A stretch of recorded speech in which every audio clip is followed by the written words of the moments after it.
এই যে জিনিসটা এখানে আমরা শেষে একটা বক্স দেখবো, অনেকে এরকম বৃত্ত দিয়ে পড়ায় যে একটা বস্তু ওই বৃত্তটার মধ্যে, ধরো এই একটা বৃত্ত এখানে আমি আঁকলাম, এখানে একটা বস্তু আছে, তো এই বস্তুটার কোন দিকে যাচ্ছে, কোথায় অবস্থান করছে তার উপর ভিত্তি করে, এই বৃত্তটার সাপেক্ষে তার উপর ভিত্তি করে অনেকগুলো প্রিপোজিশন বসে। যেমন আমি এখন এই রুমের মধ্যে, I am inside the room, আমি রুমের মধ্যে, বলটা যদি ভেতরে থাকে বা এই অবজেক্টটা, the object is inside the circle, এরকম ভাবে বিভিন্ন রিলেশনে এটা পড়ানো হয়। এটা ঘর দিয়ে পড়াই অনেকে, যে ঘরের মধ্যে আছে নাকি বাইরে আছে, অনেকে এরকম সার্কেল দিয়ে পড়াই। এটা সব বইতে আছে, অ্যান্ড এটা জানতেই হবে, প্রচুর প্রশ্ন হয় এই জায়গা থেকে। তো দেখো, আমরা শুরু থেকে একটু দেখি, সব লেখা আছে টু। টু কখন ব্যবহার করব? কোনো দিকে গতিশীল বুঝাইলে। যেমন আমি যদি বলি এই বলটা ধরো, এই বলটা তোমার দিকে আসছে বা এই রুমের দিকে আসছে, ভেতরে ঢুকে নাই এখনো, তাইলে আমরা বলতে পারি দ্য অবজেক্ট বা the ball is moving to the circle বা টুয়ার্ডস দ্য সার্কেল। টু এবং টুয়ার্ডস এই দুইটা কিন্তু একই কথা। টুয়ার্ড মানে দিকে, টু মানেও দিকে।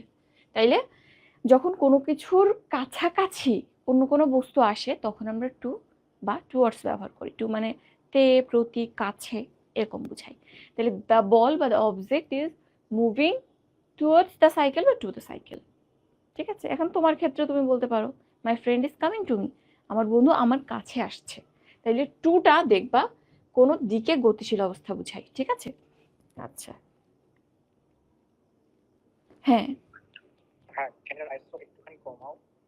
আচ্ছা আচ্ছা, তোমাদেরকে দেখতে অসুবিধা হচ্ছে? ওকে, একটু বেশি ব্রাইট লাগতেছিল না? আচ্ছা, আর একটু বাড়িয়ে দিই।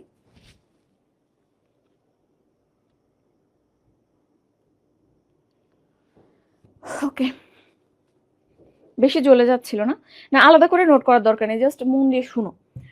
তাইলে টু বা টুয়ার্ডস আমরা এই ক্ষেত্রে ব্যবহার করব কোনো কিছুর কাছে আসলে। এরপর দেখো ফ্রম, ফ্রম টু এর ঠিক উল্টা। প্রচুর প্রশ্ন আসে ফ্রম দিয়ে। আচ্ছা গেল, এরপর আসো ফ্রম, ফ্রমটাও প্রচুর পরিমাণে আসে। ফ্রম কোনো কিছু থেকে যখন কোনো বস্তু দূরে যায়, ফ্রম মানে কি থেকে, তাহলে কোনো কিছু থেকে যখন দূরে যায় তখন আমরা ফ্রম ব্যবহার করি। যেমন the object is moving from the circle, তখন বস্তুটা আসলে এই যে সার্কেলটা এটা থেকে দূরে চলে যাবে।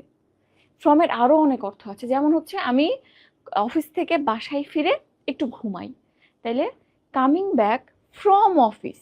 তাইলে এখানে যে তুমি বললা যে এই জায়গা থেকে দূরে আসছি, এখানে ফ্রম বসে। আবার তুমি যদি বলো যে আমি ওর থেকে দূরে সরে থাকতে চাই, I want to be allowed from him, এইখানেও ফ্রম বসে। অর্থাৎ তুমি যেখানে থেকে অর্থ পাবা, সেটা হোক কোথা থেকে আসা, হোক কোথা থেকে দূরে থাকা, কোথাও থেকে বিরত থাকা, কারোর থেকে দূরে থাকা, বা এরকম কোনো কিছু থেকে দূরে চলে যাওয়া, কোনো বস্তুর গতি, সব ক্ষেত্রেই আমরা ফ্রম বসাবো। ওকে, এবং এই ফ্রমটা দেখবা যে অনেক প্রশ্নে আসছে, আমরা একটু পরে দেখবো। ওকে, এরপর আসো থ্রু। থ্রুটাও বেশ ইম্পর্টেন্ট। থ্রু মানে মনে রাখবা এফোর ওফোর করে যাওয়া। কি করা? এফোর ওফোর, বুঝো শব্দটা? এফোর ওফোর মানে কোনো একটা বস্তু, সাপোজ এই বস্তুটা এই সার্কেলের মধ্য দিয়ে এক প্রান্ত দিয়ে ঢুকলো আর এক প্রান্ত দিয়ে বের হয়ে গেল। আমরা যে হাড় টাকাইতাম না ছোটবেলায়, হাড় টাকায় কি করতাম, একটা তীর দিয়ে এভাবে ফুটা করে দিতাম হাড়টা। তো এটাই হচ্ছে সেই এফোর ওফোর। তো থ্রু কখন ব্যবহার করবো? যখন কোনো একটা বস্তু, কোনো একটা সারাউন্ডেড জিনিস বা একটা নির্দিষ্ট আয়তনে বা ক্ষেত্রফলে থাকা জিনিসের মধ্যে দিয়ে এক সাইড দিয়ে ঢুকে আরেক সাইড দিয়ে বের হয়ে যাবে, তখন থ্রু ব্যবহার করব। বা কোনো কিছুর ভেতর দিয়ে মুভিং থাকবে, যেমন he is walking through the jungle, সে বনের মধ্য দিয়ে হাঁটছে। তাইলে এরকম কোন একটা বস্তু, বন ধরো, তার মাঝখান দিয়ে এভাবে হাঁটতেছে ভেতর দিয়ে, তাহলে কোনো কিছুর মধ্য দিয়ে যাওয়ার ক্ষেত্রে আমরা এরকম থ্রু ব্যবহার করি, জঙ্গলের মধ্য দিয়ে হোক। আবার মনে করো এটা পরীক্ষাতে আসা একটা প্রশ্ন, কুমিল্লার মধ্য দিয়ে গোমতী নদী বয়ে গেছে। তো এখানে the Gomti flows through Comilla. কেন? কারণ কুমিল্লা ধরো একটা জেলা, এরকম ম্যাপ আঁকাইলা তুমি, এটা হচ্ছে কুমিল্লা জেলা, তো এর মধ্য দিয়ে গোমতী এভাবে পার হয়ে গেছে। দেখো একই রকম প্যাটার্নে। সো বনের মধ্য দিয়ে হাঁটার ক্ষেত্রে এটা আসে পরীক্ষাতে। এবং এই যে নদী একটা দেশের উপর দিয়ে বা একটা শহরের উপর দিয়ে চলে গেছে, সেই ক্ষেত্রে থ্রু ব্যবহৃত হয়। থ্রুটা কিন্তু প্রায় আসে। থ্রু কি বললাম তাহলে? এফোর ওফোর করে চলে যাওয়া, কোনো কিছুর ভেতর দিয়ে যাওয়া বা এক পাশ দিয়ে ঢুকে আরেক পাশ দিয়ে বের হয়ে যাওয়া।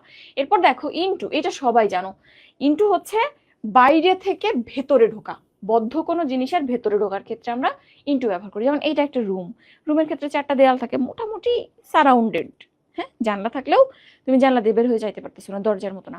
তো দরজা দিয়ে যখন কেউ ভেতরে ঢুকবে, আবদ্ধ জায়গা, সেক্ষেত্রে আমরা ইনটু ব্যবহার করব। এরকম আর কোথায় ব্যবহৃত হইতে পারে?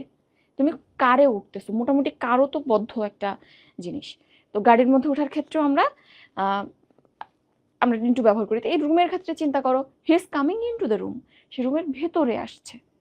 আবার I am putting the fruit into my mouth, মুখের ভিতরে দিলাম, মুখ একটা বদ্ধ জায়গা, মুখের ভিতরে দিলাম, ঠিক আছে। গেটিং ইনটু দ্য কার, কারের মধ্যে উঠতেছো বদ্ধ জায়গা বলে, ঠিক আছে, ওকে।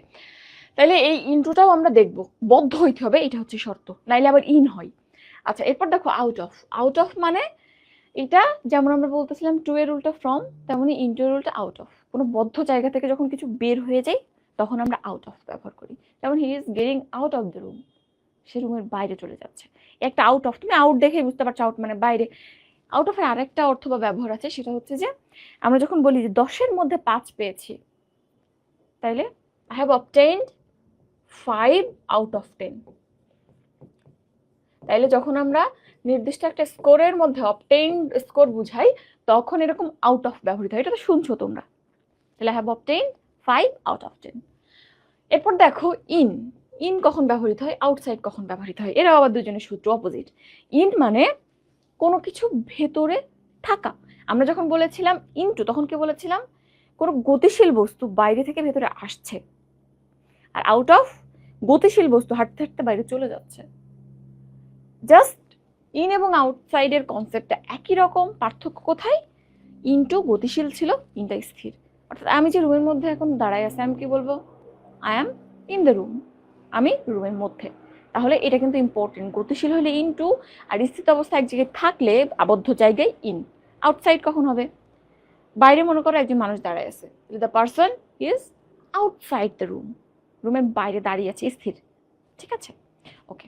তাইলে আমরা এই ইনটুর সাথে কখনোই ইনকে গুলাবো না, এবং ফ্রমের সাথে বা আউট অফের সাথে আউটসাইডকে কিন্তু গুলাবো না। ফ্রমটাও গতিশীল থাকে, কোনো কিছু থেকে দূরে যায়। আউটসাইড মানে বাইরে আছে বাট মোটামুটি স্থির, গতিশীল কিছু বুঝায় না। এরপর আসো, এই 3টা খুবই ইম্পর্টেন্ট, এটা প্র্যাকটিস না করলে তোমরা বুঝবা না। তো অন, ওভার অ্যান্ড অ্যাবাভ, যখন কোনো বস্তু সারফেস টাচ করে কোনো কিছুর উপরে থাকে তখন সেখানে অন ব্যবহৃত হয়। যে যেমন the pen is on my head, আমার মাথা টাচ করে আসছে না কলমটা, তাহলে এক্ষেত্রে আমরা বলবো the pen is on my head. পরীক্ষায় কিরকম প্রশ্ন আসবে? যেমন টেবিলের উপর, ডাইনিং টেবিলের উপর একটা ফলের ঝুড়ি আছে, the fruit basket is dash the table, on the table, because surface touch করে আছে, okay. The book is on the table. তারপর তুমি যদি অন্য এরকম কিছু বুঝো যে একটা বস্তু টেবিলের উপর থাকে, the laptop is on my lap, তাহলে যেখানে টাচ করে কোনো বস্তু থাকবে সেখানে অন। এবং অনের অর্থ কি? এখানে অন, অ্যাবাভ, ওভার সবার অর্থই উপরে, ওকে। এখন আসো, যদি টাচ করে না থাকে, এরকম টাচ করে নাই, জাস্ট উপরে আছে ডিটাচড অবস্থায়, যেমন ওই যে লাইটটা আমার মাথার উপরে জ্বলতেছে, এই লাইটটা কিন্তু আমার মাথা টাচ করে নাই, এই ক্ষেত্রে আমি কি ব্যবহার করব? যদি টাচ না করে থাকে তখন আমরা অ্যাবাভ ব্যবহার করব। এর উচ্চারণ কিন্তু অ্যাবভ না, অ্যাবাভ। তাইলে টাচ করে থাকলে অন, অন, অন, অন, না থাকলে অ্যাবাভ, অ্যাবাভ, অ্যাবাভ, ওই যে উপরে স্থির অবস্থায় আছে, ওকে। টাচ না করে স্থির থাকলে আমরা অ্যাবাভ ব্যবহার করব, ওকে, ক্লিয়ার। এখন আসো, উপরে কোনো একটা বস্তু আমার মাথার উপর দিয়ে উড়ে চলে গেল, একটা পাখি ধরে উড়ে চলে গেল, বা আমার মাথার উপর দিয়ে কেউ একটা ইট ছুঁড়ে দিল, পাটকেল ছুঁড়ে দিল, একটা বল ছুঁড়ে দিল, তো এই ক্ষেত্রে আমরা কি ব্যবহার করব? এটা আমার মাথা টাচ করেও নাই, আবার উপরে স্থির হয়েও নাই, মুভ করছে। এরকম মুভিং অবজেক্টের ক্ষেত্রে আমরা ওভার ব্যবহার করি, ওকে। তাইলে মুভিং অবজেক্ট ওভার। পরীক্ষায় কি প্রশ্ন আসে? পরীক্ষায় প্রশ্ন আসছে the aeroplane flew dash Dhaka, প্লেনটা ঢাকার উপর দিয়ে উড়ে গেল। তাইলে উপর দিয়ে মুভ করে উড়ে যাচ্ছে, আমরা কি ব্যবহার করব? Over. The aeroplane is moving বা মুভড বা ফ্লিউ ওভার ঢাকা, ঢাকার উপর দিয়ে উড়ে গেছে।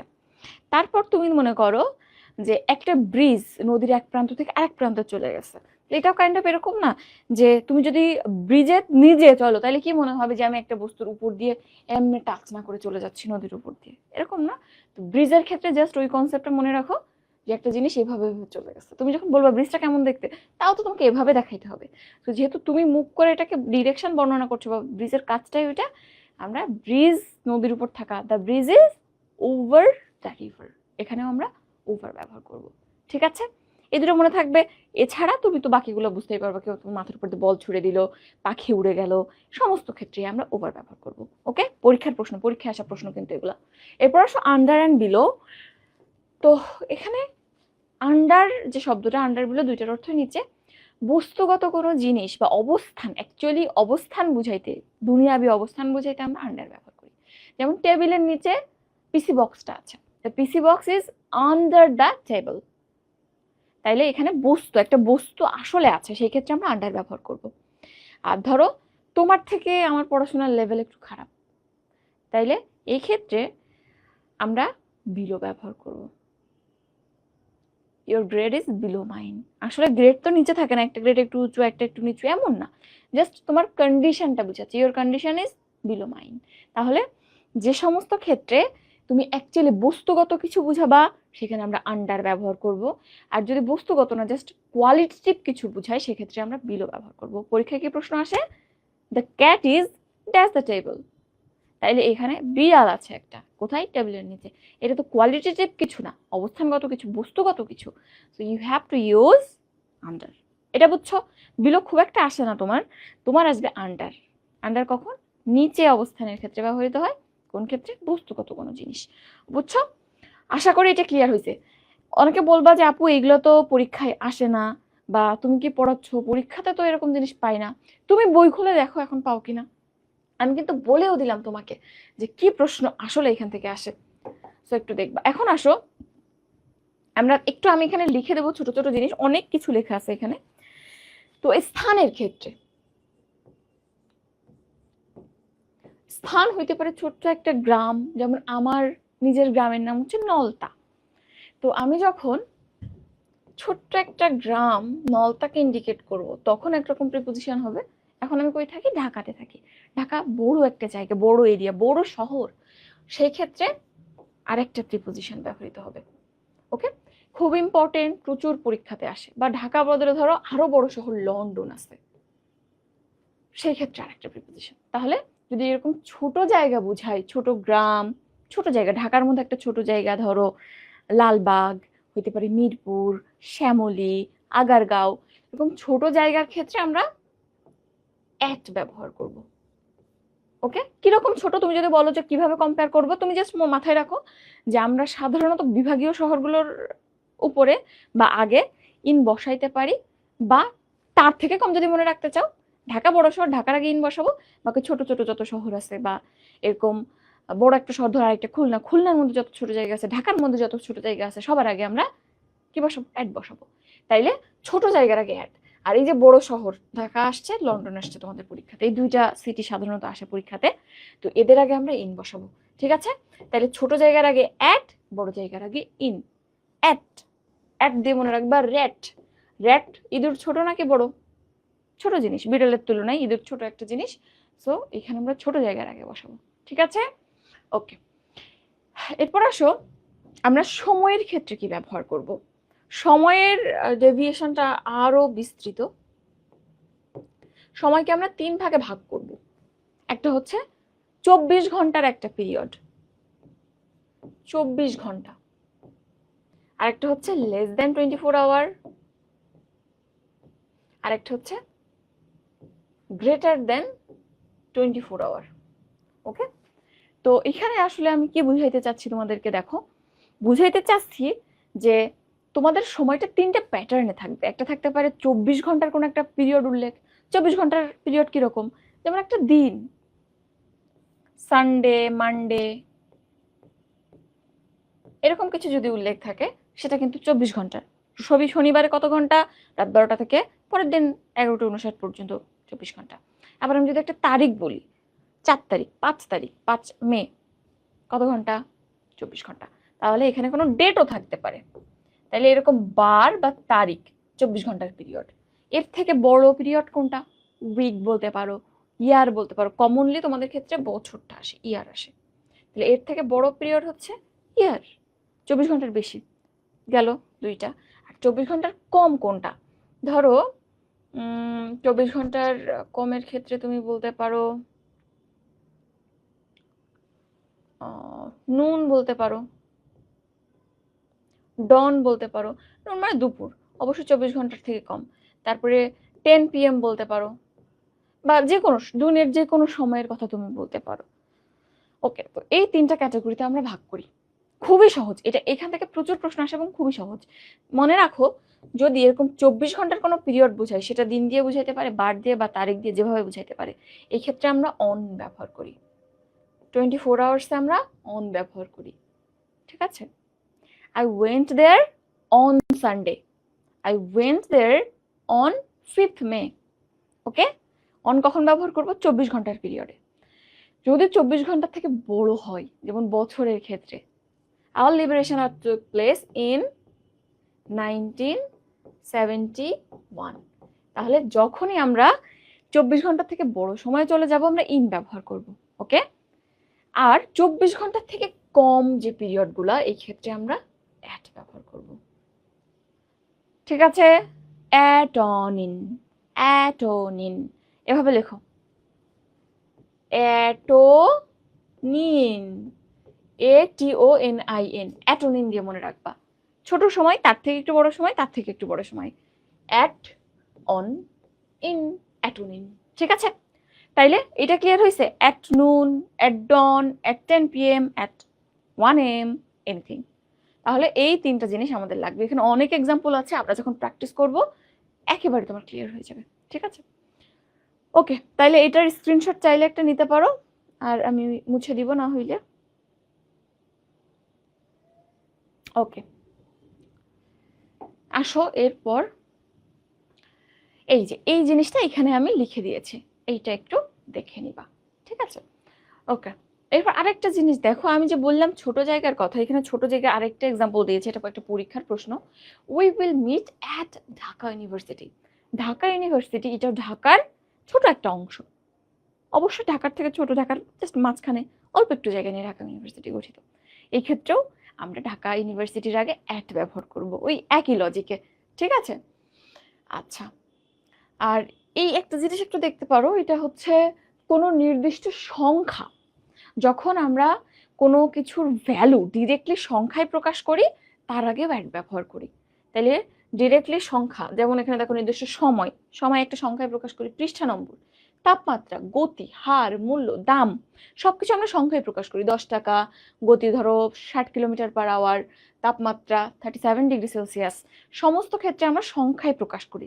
তাহলে এরকম সংখ্যায় প্রকাশ করি যে জিনিসগুলা, তার আগে অ্যাট ব্যবহার করা হয়। যেমন দেখো, water freezes at 0 degree Celsius. ঠিক আছে? The bike is running at 60 কিলোমিটার/আওয়ার। তাহলে এরকম সংখ্যা দিয়ে আমরা যেসব ভ্যালু প্রকাশ করি, সেক্ষেত্রে অ্যাট ব্যবহার করা হয়। এটাও কিন্তু বেশ ইম্পর্টেন্ট, এগুলাও পরীক্ষার প্রশ্ন। Water freezes at 0 degree Celsius 2-3 জায়গায় আসছে, সো এটা জানতে হবে। এরপর আসো,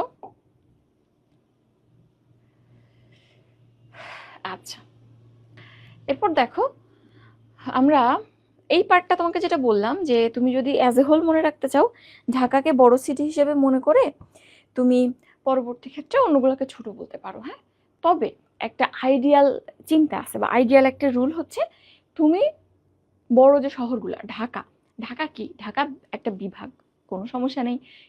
অ্যাট সেম টাইম ঢাকা কিন্তু একটা জেলাও।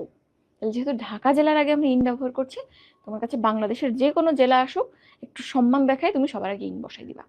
আর জেলার মধ্যে ছোট ছোট জায়গার ক্ষেত্রে আমরা অবশ্যই অ্যাড ব্যবহার করব। এটা একটা গেল। আর বাইরের যে দেশগুলো, বাইরের শহরগুলো আছে, এক্ষেত্রে তোমাদের খুব বেশি আসে না। দিল্লি আসতে পারে, যদি এখন দিল্লি আসার পসিবিলিটি কম। নিউ ইয়র্ক, লন্ডন, এইগুলোর ক্ষেত্রে আমরা ইন ব্যবহার করব। হ্যাঁ, ঢাকার থেকে কিন্তু বড়, জনসংখ্যা কম হইলেও ওদের শহর আমাদের থেকে বড়। ওকে, এরপর আসো,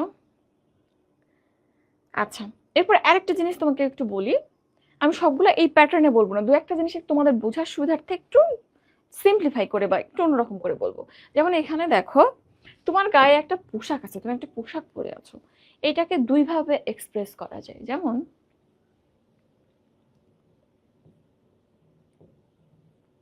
the shirt dash you is very nice.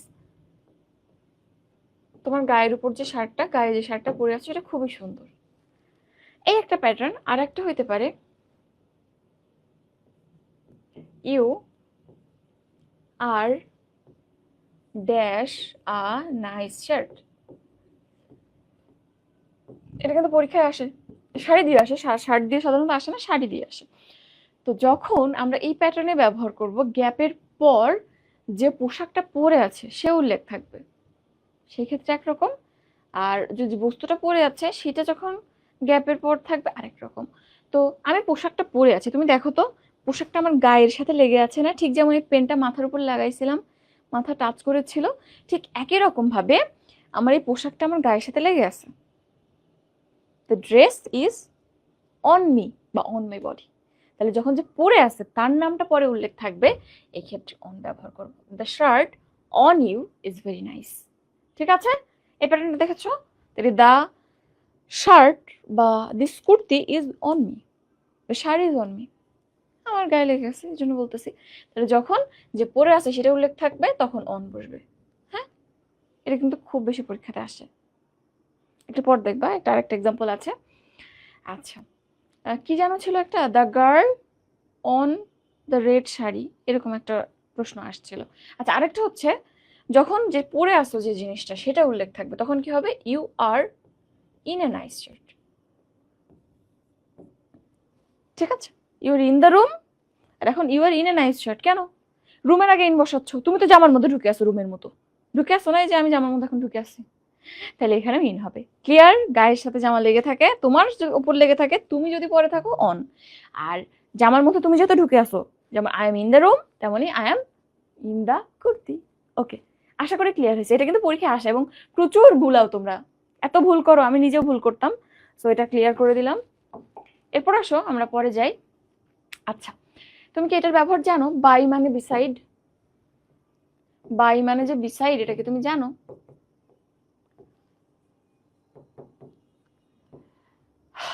আচ্ছা, তো এখানটাতে জেরির যে গল্পটা ছিল, ওখানে রাইটারের পাশে জেরি বসেছিল, আগুন জ্বলতেছিল পাশে। তো সেখানে একটা লাইনে এই বাই প্রিপোজিশনটা ব্যবহৃত হয়েছিল, অ্যান্ড ওটার মানে ছিল বিসাইড। ওইটা পরীক্ষাতে প্রায় আসে, আরো আসে। হি স্যাড বাই মি, বা হচ্ছে she sat by me on the fire, on the carpet, অনেক কিছু হতে পারে। তো এরকম ক্ষেত্রে আমরা জাস্ট এইটুক মাথায় রাখো, বাই মানে ডিরেক্টলি বিসাইড। বাইয়ের অনেক অর্থ আছে, যার মধ্যে একটা তোমরা জানো, বাই মানে দ্বারা। যখন কোনো কিছু দিয়ে কাজ করানো হয় সেটা ব্যক্তিবাচক হইলে আমরা বাই ব্যবহার করি, বস্তুবাচক হইলে উইথ ব্যবহৃত হয়, এটা পর দেখবো আমরা। তাহলে বাই বস্তুবাচক কোনো কিছু হইলে উইথ, আর ব্যক্তিবাচক হইলে সেক্ষেত্রে বাই ব্যবহার করি কোনো কিছু দ্বারা যখন কাজ করানো হয়। আর বাই মানে ডিরেক্টলি বিসাইড। ঠিক আছে, হি স্যাট বাই মি, তার মানে কি হি স্যাট বিসাইড মি, আমার পাশে বসেছিল। এই ব্যাপারটা একটু মনে রাখবা। কম্পাউন্ড প্রিপোজিশন যারা বুঝো তারা জানো যে বিসাইড এই প্রিপোজিশনটা একটা কম্পাউন্ড প্রিপোজিশন, এটা আসছে বাই প্লাস সাইড থেকে। By plus side is equal beside. হ্যাঁ, বাহাইন্ড, বাই প্লাস সাইড। আচ্ছা, এরপর আসো, বাই মানে আবার অনুসারে অর্থে ব্যবহৃত হয়। কিরকম? এটা খুব কমনলি তোমরা পরীক্ষাতে ভুল করো। আমি যদি বলি তোমার ঘড়িতে এখন কয়টা বাজে, ঘড়িতে সাধারণত কি বলবো? ইন মাই ওয়াচ, আমার ঘড়িতে। What is the time in my watch, in your watch, তোমার ঘড়িতে এখন কয়টা বাজে। বাট ঘড়িতে তো বাজে না, ঘড়িতে কি বাজে? ঘড়িতে সময় থাকে? থাকে না। ঘড়ি অনুসারে, অ্যাকর্ডিং টু ইয়োর ওয়াচ কয়টা বাজে, এরকম হবে না? তাহলে এইখানেও আমরা অনুসারে বুঝাইতে বাই ব্যবহার করি, এটা ভুল করবা না, তোমরা প্রচুর ভুল করো। তাইলে what is the time in your watch নাকি বাই ইয়োর ওয়াচ, অনেক অনেক বেশি ভুল করো। এটার ব্যাপারে অবশ্যই তোমাকে কনসিয়াস হইতে হবে, নাহলে কিন্তু ভুল হয়ে যাবে। তো বাই এর দুইটা অ্যাটিপিক্যাল ইউজ দেখলাম, বাই মানে বিসাইড বা পাশে, ইউ স্যাট বাই মি, তুমি আমার পাশে বসেছিলে। আর একটা what is the time by your watch, তোমার ঘড়িতে কয়টা বাজে। মনে রাখো, আমি তুমি গল্প করছিলাম তখন আমার হাতের ঘড়িটা দেখে তোমার খুব পছন্দ হইলো, তাইলে এই একটা গল্প দিয়েই মনে রাখা যাবে। এই যে তোমার পাশে যে বসলাম, আই সেড বাই ইউ, তোমার পাশে বসেছি, and তোমার ঘড়িটা দেখে আমার ঘড়িটা দেখে তোমার পছন্দ হয়েছে, তখন ঘড়িতে কয়টা বাজে দেখার নাম করে আমার ঘড়িটা দেখতেছো। So, একটা গল্প দিয়ে আমরা দুইটা মনে রাখবো, ঠিক আছে? ওকে, এরপর আসো আরেকটা হচ্ছে, এটা তোমরা জানো, যাতায়াতের মাধ্যম বুঝাইতে আমরা সাধারণত বাই ব্যবহার করি। যাতায়াতের মাধ্যম, যাতায়াতের আউচ আল্লাহ ভয় পাইছি, যাতায়াতের মাধ্যম বা যাতায়াতের যানবাহন দুই ক্ষেত্রেই আমরা বাই ব্যবহার করি। তাহলে একটা হচ্ছে মাধ্যম, মাধ্যম কি তুমি জলপথে গেছো নাকি আকাশপথে গেছো, ওয়াটার পথে নাকি এয়ার নাকি ল্যান্ড রাস্তা দিয়ে গেছো, এই হচ্ছে মাধ্যম। আর যানবাহন কি, যানবাহন হচ্ছে তুমি ট্রেনে গেছো, বাসে গেছো নাকি এয়ারে গেছো, এরোপ্লেনে গেছো, বাস, ট্রেন, এগুলো। দুই ক্ষেত্রে আমরা বাই ব্যবহার করি। যেমন I travelled by air, I travelled by land, I travelled by bus, I travelled by train. Journey by train পড়েছো না, journey by train, journey by bus. দুই ক্ষেত্রে আমরা মাধ্যম এবং যানবাহন দুই ক্ষেত্রে আমরা বাই ব্যবহার করি, এটা একটা রুল। কিন্তু তোমার দুইখান পা আছে না, ওটা দিয়েও তো ঘুরে বেড়ানো যায়, সেই ক্ষেত্রে আমরা বাই ব্যবহার করবো না, এটা মনে রাখতে হবে। তাহলে আমরা যখন পায়ে হাঁটার ক্ষেত্রে প্রিপোজিশন ব্যবহার করব, তখন আমরা বাই ব্যবহার করতে পারবো না, কি ব্যবহার করব? On. He came back on foot, সে পায়ে হেঁটে ফিরে এসেছিল, বা he travelled on foot. So এটা কখনো ভোলা যাবে না, পায়ে হাঁটার ক্ষেত্রে আমরা অবশ্যই অলওয়েজ অন ব্যবহার করব। তাছাড়া যা দিয়ে তুমি ভ্রমণ করো না কেন বাই বসাবা। ওকে, এরপর আসলে আমরা পরে যাই। আচ্ছা, এই যে দেখো, এটা আমরা দেখছিলাম, he sat by the fire with me, আমার সেই তোমার জেরির গল্প থেকে নেওয়া, সে আগুনের পাশে আমার সাথে বসেছিল। ওকে, এরপর ওই সেট আপটা দেখো, এটা যদিও আসলে গ্রুপ ভার্বের মধ্যে যাই। সেট আপ মানে স্থাপন করা, সেট মানে কোনো কিছু সেট করা, তো সেট আপ মানে ওইটা সিস্টেমেটিক্যালি এস্টাবলিশ করা, সেট আপ স্থাপন করা, ঠিক আছে? ওকে, এখন আসো আমরা ওভার নিয়ে তোমাকে দুইটা কথা বলেছিলাম। ওভার মানে মাথার উপর দিয়ে কোনো কিছু চলে যাচ্ছে, বিমান চলে যাচ্ছে, পাখি চলে যাচ্ছে, তারপরে বল ছুড়ে দিচ্ছে কেউ, এরকম। এখন তুমি ঘুমায় আসো, তোমার খুব ঠান্ডা লাগতেছে, মা আসছে, মা এসে কি করলো, কাঁথার টান দিয়ে এভাবে তোমার গায়ের উপর দিয়ে দিল। তাহলে এখানেও কিন্তু পাখির মতো যাচ্ছিল কম্বলটা, তো ও তো উঠতে পারে না, তখন তোমার গায়ের উপর ল্যান্ড করলো, প্লেনের মতো যাচ্ছিল, তো ট্রেন চলে গেল, বাট কাঁথা তো আর যাইতে পারলো না, আস্তে আস্তে তোমার গায়ের উপর ল্যান্ড করছে। তো এই ক্ষেত্রেও আমরা ওভার ব্যবহার করব। দেখো প্রশ্নটা কি আসছিল, he put a blanket dash me, বা mother put a quilt dash me, আমার গায়ের উপর দিয়ে দিয়ে দিল, তাহলে সেই ক্ষেত্রে আমরা অবশ্যই ওভার ব্যবহার করবো। এটা কিন্তু পরীক্ষায় আসে এবং তোমরা কনফিউজ হয়ে যাও। তাইলে তোমার গায়ের উপর কেউ যদি কম্বল, কাঁথা, লেপ, তোষক কিছু দিয়ে দেয়, সেক্ষেত্রে আমরা ওভার ব্যবহার করব। পরীক্ষাতে দুইটা আসছে, এই যে he put a blanket dash me আর mother put a quilt dash me over me, দুই ক্ষেত্রে আমরা ওভার ব্যবহার করবো, বুঝছো? ও ল্যান্ড করে ফেলছে আমার গায়ের উপর, আর কিছুই না। আচ্ছা, এরপর আসো, এই যে এটা আমরা দেখে ফেলছি already, over, plane flew over, Dhaka ঢাকার উপর দিয়ে উড়ে চলে গেছে। ওভারের আরো একটা ব্যবহার আছে, এটা তোমরা জানো, আমরা দেশের সর্বত্র বুঝাইতে কি ব্যবহার করি, দুইটা জিনিস ব্যবহার করি। একটা হচ্ছে অল ওভার দ্য কান্ট্রি, আচ্ছা দেশ না বলে আমরা ধরো পৃথিবী বললাম, তাইলে আমরা অল ওভার দ্য ওয়ার্ল্ড লিখতে পারি। অল ওভার দ্য ওয়ার্ল্ড মানে দুনিয়ার সর্বত্র। আরেকটা হচ্ছে অ্যাক্রস দ্য ওয়ার্ল্ড।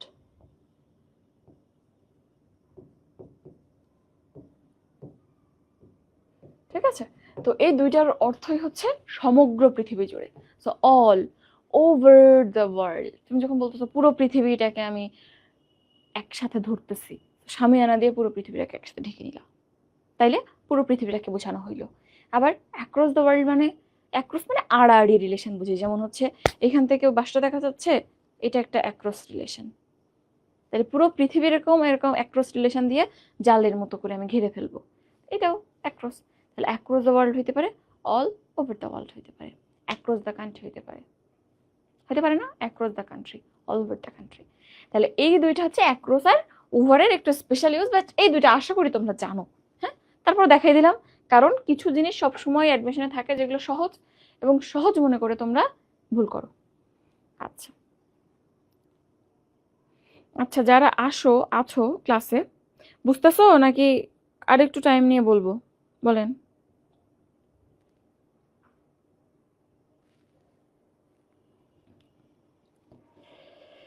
আরে আমিও ভয় পাইছি, ঠাডা পড়ার মতোই ভয় পাইছি। যাই হোক, এটা দিয়ে আমাকে সাবধান করে দিয়ে গেছিল, ওই যে বোর্ডে লাইট রিফ্লেক্ট করে, তো ওইটা লাগাই দিয়ে গেছিল, খুলে পড়ছে। আচ্ছা, এরপর আসো আমরা অনের ব্যবহারটা একটু দেখি। অনের ব্যবহারের ক্ষেত্রে অলরেডি আমি একটা বলে ফেলছি, put the book on the table, বইটা টেবিলের উপর রাখো, টাচ করে রাখবো অবশ্যই, তোমার কি জাদুবিদ্যা জানো না যে ভাষায় রাখবা, এই জন্য ওখানে অন হয়েছে। ওকে, এরপর আরেকটা অঙ্ক দেখছিলাম, 24 ঘন্টার কোনো টাইম পিরিয়ড, সেটা বার হোক বা তারিখ হোক, সেই ক্ষেত্রেও আমরা অন ব্যবহার করি। তাইলে এই ক্ষেত্রে দেখো, আমরা এইখানটাতে I want when to meet him on Monday last, বা অন 5th এপ্রিল, তুমি 24 ঘন্টা যে কোনো পিরিয়ড বুঝাইলে অন ব্যবহার করতে পারবা। ওকে, এই যে দেখো এটা বার ছিল, এখানে তারিখ আসছে, সো ক্লিয়ার। ওকে, এই যে দেখো শাড়ি পরিধেয় অবস্থায় শরীরে স্পর্শ করে শরীরের উপর থাকে, এই যে যেটা বললাম, শাড়ি হোক কাপড় হোক, শরীর টাচ করে থাকে, এই জন্য এখানে অন ব্যবহার করা হয়। এক্সাম্পল দেখো, the sari on her is very expensive. ঠিক আছে, যে পরে আছে তার আগে আমরা অন বসাবো। ঠিক আছে, তাইলে আশা করি এই জিনিসগুলো সব তোমাদের বলে ফেলছি, এখন রিলেট করতে পারছো। একটা হচ্ছে বস্তুর অবস্থানের ক্ষেত্রে অন টাচ করে থাকলে, আর দুইটা আলাদা করে বলছে, জাস্ট 24 ঘন্টা টাইম পিরিয়ড, সেটা হইতে পারে তারিখ দিয়ে, হইতে পারে বার দিয়ে। আর একটা শাড়ি বা পোশাক গায়ের সাথে লেগে থাকে, সো ব্যক্তির আগে যদি গ্যাপ থাকে আমাদের অন ব্যবসাইতে হবে। ঠিক আছে, হোপ এটাও ক্লিয়ার। এরপর আসো আন্ডার। আন্ডারটা তো একটা বললামই, কোয়ালিটেটিভ কোনো কিছুর ক্ষেত্রে আমরা আন্ডার ব্যবহার করি। আর একটা হচ্ছে আন্ডার মানে অনুসারে, অধীনে, কোনো কিছুর অধীনে কাজ করা বা অনুসারে কাজ করা। যেমন you are acting under me, তুমি আমার অধীনে থেকে কাজ করছো। You are acting under my supervision, under the warrant of the court. তাইলে আন্ডার মানে কোনো কিছুর অনুসারে থেকে, তো বুঝতে পারছো আন্ডার মানে কোনো কিছুর দখলে থাকা, এরকম বোঝাইতেছে, এবং এটা কাইন্ড অফ একটু ইনফিরিয়ার একটা ভাইব দেয়। তাহলে এরকম ক্ষেত্রে আন্ডার আমরা কখন ব্যবহার করব? কোনো কিছুর অধীনে থেকে কিছু হইলে। He the accused was arrested under the warrant of the court. তাহলে এই যে আন্ডার, কোর্টের যে পরোয়ানা, পরোয়ানা অনুসারে তারে গ্রেপ্তার করছে। ঠিক আছে, অনুসারে, অ্যাকর্ডিং টু, জাস্ট অ্যাকর্ডিং টুটা মনে রাখবা। ওকে, এখানে আমরা আন্ডার তো দেখলাম, এটা বলেছি, এটাও একই রকম, যখন কোনো কিছু নিয়ন্ত্রণে থাকবে। এটা গেল আন্ডার রুল, এটা তো এই নিয়ম বা পরোয়ানার অধীনে তাকে গ্রেপ্তার করছে, রুল অনুযায়ী। এখানেও জাস্ট একই রকম, এটা প্র্যাকটিক্যালি বলছে the country is under martial law, এই নিয়মের অধীন। ওখানেও তো আমি ওই নিয়ম অনুযায়ী তাকে গ্রেপ্তার করছিলাম, that is the country is now running according to the martial law. Okay, কোনো নিয়মের অধীনে চলা বা কোনো পরোয়ানা অনুযায়ী কাউকে গ্রেপ্তার করলে বা কোনো নিয়ম অনুযায়ী তোমার বাবা তোমার লাইফটা সেট করে দিলে যে এই রুটিন অনুযায়ী তোমাকে চলতে হবে, I am now continuing my life under this routine, এরকম ক্ষেত্রে আমরা আন্ডার ব্যবহার করব। ঠিক আছে, আর আরেকটা আছে আন্ডার মানে চলমান বা কোনো কিছুর অধীনে থাকে, এটাও একই রকম। আন্ডার ট্রায়াল মানে বিচারাধীন, আন্ডার টেস্ট মানে এটাও চলতেছে, পরীক্ষা চলতেছে। আবার হচ্ছে আন্ডার এক্সামিনেশন, একই কথা। আন্ডার ট্রায়ালটা সব থেকে বেশি ব্যবহৃত হয়। আন্ডার কনসিডারেশন বিবেচনাধীন, আমরা এই দুটো সব থেকে কম ব্যবহার করি। আন্ডার ট্রায়াল বিচারাধীন, আন্ডার কনসিডারেশন বিবেচনাধীন। ঠিক আছে, আচ্ছা এরপর আসো, এটা তো বললাম, ইন্টু বললাম। ওকে, এরপর এটা একটু দেখো, ইন্টু মানে আমরা কি বলছিলাম? ইন্টু মানে বলছিলাম যে কোন একটা বদ্ধ জায়গায় বাইরে থেকে ভিতরে ঢুকছে। এখন ও কিভাবে ঢুকছে? হরাইজন্টালি, ভূমির সমতলে হাঁটতে হাঁটতে ঢুকছে না? বাসার ফ্লোরগুলো তো সাধারণত সমতলই হয়, তাই কি না? সমতলই হয়, তাহলে সমতলে হাঁটতে হাঁটতে ঢুকছে। এই ক্ষেত্রে আমরা ইন্টু ব্যবহার করব। কিন্তু এমন যদি হয় উপর থেকে, মনে করো আমার মাথার উপর টিনের চাল, একটু আগে আমার এই যে মাথার উপরটা ভাঙ্গে পড়লো, মনে করো যে উপর টিনের চাল ছিল, উপর থেকে কিছু একটা ভাঙ্গা টিন ফুটা কইরা আমার মাথার উপর পড়লো, সেই ক্ষেত্রে আমি কি ইন্টু ব্যবহার করব না? ও তো আর এই সমতল বরাবর আসে নাই, হরিজন্টালি আসে নাই, ভার্টিক্যালি দাঁড়াম করে পড়ছে, তাহলে কোনো কিছু ভেঙে ভার্টিক্যালি যদি কোনো কিছুর মধ্যে ঢুকে যায়, সেক্ষেত্রে আমরা অন টু ব্যবহার করি, ইনটু না, অন টু। তাইলে ইনটু আর অনটুর মধ্যে এতটুকু পার্থক্য, ঠিক আছে? অন টু কেন হইলো? মনে করো যে অন মানে কি কোনো কিছুর উপরে থাকা টাচ করে, তাহলে যে ভেঙে চুরে টাচ করে ভেঙে চুরে পড়লো, এই জন্য অন টু। তাহলে ইনটু আর অনটুর পার্থক্য বুঝছো? এই যে দেখো, a tree fail into a কার নাকি অন টু এ কার? গাড়ির উপর পড়ছে, ভেঙে গাড়ির উপর পড়ছে। গাছ তো আর ভেঙে গাড়ির মধ্যে ঢুকে যায় নাই জানলা খুলে, তাহলে উপরে এসে ধাম করে পড়ছে, এই জন্য আমরা অন টু ব্যবহার করবো। এখানে আবার ইনটু বলিও না, হ্যাঁ? অন টু আর ইনটুর পার্থক্য অনেকে জানো না, এটা একটু দেখে নিবা। এবার এটা তো বলছে আউট অফ কোন ক্ষেত্রে ব্যবহৃত হয়।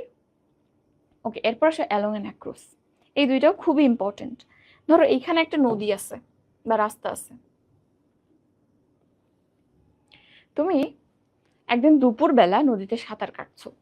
তো এই পাশটা ধরো তোমার এক বন্ধু ছিল, ও তোমাকে ডাকতেছে যে তোমার নাম ধরো এখানে কে আছে, হে হে আছে বাবা, কি এইটা কথা, হে হে ক্লাস করতেছে। আচ্ছা ম্যাকপাই রবিন ক্লাস করতেছে, এটা কোনো কথা? আচ্ছা ধরো ম্যাকপাই রবিন, ম্যাকপাই রবিন এই পাশে ছিল, তাইলে ম্যাকপাই রে এই পাশের হে হে ডাকতেছে যে বন্ধু চলে আয়, সাঁতার কেটে চলে আয়, মাঝখানে নদী। তো ম্যাকপাই আস্তে করে নদীতে নেমে সাঁতার কেটে ওর কাছে চলে গেল। ওকে, গেল, যাওয়ার পর বলতেছে, এই দুইজন গল্প করতেছে যে সামনে একটা বিশাল বড় পেয়ারা গাছ আছে, গাছে অনেক পেয়ারা পাকছে, চল তো আমরা একটু দেখি খাওয়া যায় কিনা পেয়ারা। এরা দুজন এবার এই নদীর তীর বরাবর হাঁটতে হাঁটতে পেয়ারা গাছের দিকে আগাচ্ছে। তাহলে এইটা দুইটা সিনারিও তৈরি হইলো। একটা ক্ষেত্রে তুমি একটা নদী ক্রস করে যাচ্ছ, আড়াআড়ি ক্রস করছোই তো, এটা নদী না হয়ে রাস্তাও হইতে পারতো, ক্রস করে যাচ্ছ। আর একটা ক্ষেত্রে তুমি নদীর প্যারালালি নদীর সাইড দিয়ে হাঁটতেছো। রাস্তার ক্ষেত্রে একই রকম, রাস্তা আমরা আড়াআড়ি ক্রস করতে পারি বা রাস্তার পাশের ফুটপাথ দিয়ে হেঁটে যাইতে পারি। যখন তুমি এরকম আড়াআড়ি ভাবে রাস্তা বা নদী বা যে কোনো কিছু পার করা বুঝাবা, তখন অ্যাক্রস বসবে, এই ক্রস থেকে অ্যাক্রস। তাইলে এই যে magpie, magpie swam across the river. কেন অ্যাক্রস? সাঁতার কেটে গেছে আড়াআড়ি, এর জন্য। তাহলে magpie swam across the river. আর এই যে হে হে আর magpie, hey hey and magpie now is walking across the river নাকি অন্য কিছু? এক্ষেত্রে অ্যালং দ্য রিভার। দেখো লেন্থ বরাবর হাঁটতেছে না, লম্বা লম্বি, লং লেন্থ, এই জন্য এখানে আমরা অ্যালং ব্যবহার করব। ওকে, তাহলে রাস্তা বরাবর হাঁটা বা নদীর তীর বরাবর হাঁটার ক্ষেত্রে অ্যালং বসবে, আর যদি আড়াআড়ি গতি বুঝে সেক্ষেত্রে অ্যাক্রস বসবে। বুঝতেই পারছো, অ্যাক্রস অ্যান্ড অ্যালং নামের মধ্যেই, প্রিপোজিশনের মধ্যে আছে। এখানে লং লম্বা বরাবর, আর এখানে ক্রস আড়াআড়ি বরাবর, ঠিক আছে? তাহলে এখানে দেখো, I walked slowly along the road হবে নাকি অ্যালং দ্য রিভার হবে নাকি অ্যাক্রস হবে? আমি ধীরে ধীরে হাঁটতেছি, দেখছো? এখানে কিন্তু বলে দিল, এখানে তুমি বুঝতে পারতেছো না যে ম্যাকপাই ছিল নাকি হে হে ছিল, কোন দিক দিয়ে কোন দিকে যাচ্ছিল, কিন্তু যে তুমি দেখতেছো এখানে স্লোলি হাঁটার কথা বলেছে। স্লোলি আমরা রাস্তা পার হওয়ার সময় জমিদারের মতো, রাজার নিজের রাস্তা বাপের রাস্তা মনে করে এরকম করে হাঁটি না, আমরা দ্রুত সাবধানে হেঁটে যাই, যত দ্রুত সম্ভব গাড়ি এসে লাগাই দিবে যে। কিন্তু রাস্তার সাইড দিয়ে হাঁটলে তুমি গান শুনতে শুনতে টিং টিং টিং টিং করতে করতে হাঁটতে পারো। তাহলে এই যে আস্তে আস্তে হাঁটতেছো, এটাই বলতেছে, এটাই প্রমাণ করতেছে এখানে অ্যালং হবে, ঠিক আছে? এই ছোট ছোট ক্লু আমাদের ধরতে শিখতে হবে। আচ্ছা এরপর আসো, এই যেটা বললাম কোনো কিছুর এক পাশ থেকে অন্য পাশে যাওয়া, সেক্ষেত্রে আমরা অ্যাক্রস ব্যবহার করব। আবার এখানে যদি গতিশীল না বুঝে, একটু আগে যে বললাম ওই যে বাসাটা মাঝখানে একটা ছোট এখানে একটু পেভের মতো বলতে পারো, আবার একটু গার্ডেনের মতো বলতে পারো, ওরপর ওই বাসাটা, তাহলে এই ক্ষেত্রেও আমরা অ্যাক্রস ব্যবহার করব। এটা ক্রস করে ওই পাশে যাব, তাইলে they are building a new bridge across the river. এটা একটা হইতে পারে, নদীর দুইটা প্রান্ত, এই পাশে একটা প্রান্ত ওই পাশে একটা প্রান্ত, একটা এপাশ থেকে ওপাশকে কানেক্ট করার জন্য ব্রিজ বানাইতেছে বলে অ্যাক্রস হয়েছে। আর যদি একটা বিল্ট ইন ব্রিজ থাকতো, there is a bridge dash the river over the river, আর এখন তৈরি করতেছে এপাশের সাথে ওপাশকে কানেক্ট করবে, স্টিল নট বিন কানেক্টেড, সেক্ষেত্রে আমরা অ্যাক্রস ব্যবহার করব, ঠিক আছে? এই জটিলতা তোমাদের যদিও আসবে না। আর এই দেখো আর একটা, the bank is just across the road. এখানে কেন অ্যাক্রস হইলো? ওই যে বললাম মাঝখানে একটা রাস্তা, ওপাশে ব্যাংক, এপাশে আমার অফিস, এই জন্য অ্যাক্রস হয়েছে, ঠিক আছে? এরপর আসো, এটা তো বললামই all over the across, across the world, across the country, মানে সর্বত্র বোঝায়। তাহলে আর এখানে আশা করি বলা লাগছে না। তাহলে এটা আশা করি এতক্ষণ যা বলছি তা থেকে বুঝে ফেলছো। ওকে, এইটা দেখো থ্রুটা আমরা অলরেডি বলছি, গোমতী ফ্লোস থ্রু কুমিল্লা, কুমিল্লার মধ্য দিয়ে যাচ্ছে, এই জন্য থ্রু। এরপর দেখো টুয়ার্ডস, টুয়ার্ডসটা একদম টু এর মতো, টু এর মতোই, মানে তুমি যেখানে টু বসাইতে পারবে সেখানে টুয়ার্ডস বসাইতে পারবা। তো টুয়ার্ডসটা গতিশীলতার ক্ষেত্রে একটু বেশি প্রিফার করা হয়, যদি টু টুয়ার্ডস একসাথে থাকে টুয়ার্ডস দিব, যদি কোনো কিছুর দিকে কিছু আসছে বোঝায়। যেমন stood up and walked dash him, walked towards him, সে উঠে দাঁড়ালো এবং তার দিকে হেঁটে গেল। তাহলে এখানে তুমি টুও দিতে পারতে, stood up and walk to him, তার কাছে হেঁটে গেল। আবার তুমি যখন বলতো সেটা গতিশীল আস্তে আস্তে যাচ্ছে তার দিকে, সো টুয়ার্ডস দিতে পারো। দুইটা একসাথে থাকলে আমরা টুয়ার্ডসকে প্রিফার করবো, ঠিক আছে? আচ্ছা, এটা একটু দেখিও, কোনো কিছু থেকে পড়ে গেলে বিচ্যুত হইলে আমরা অফ ব্যবহার করি, সব ক্ষেত্রে অফ হবে না, ছিটকে পড়ার ক্ষেত্রে অফ ব্যবহৃত হবে। ছিটকে পড়া,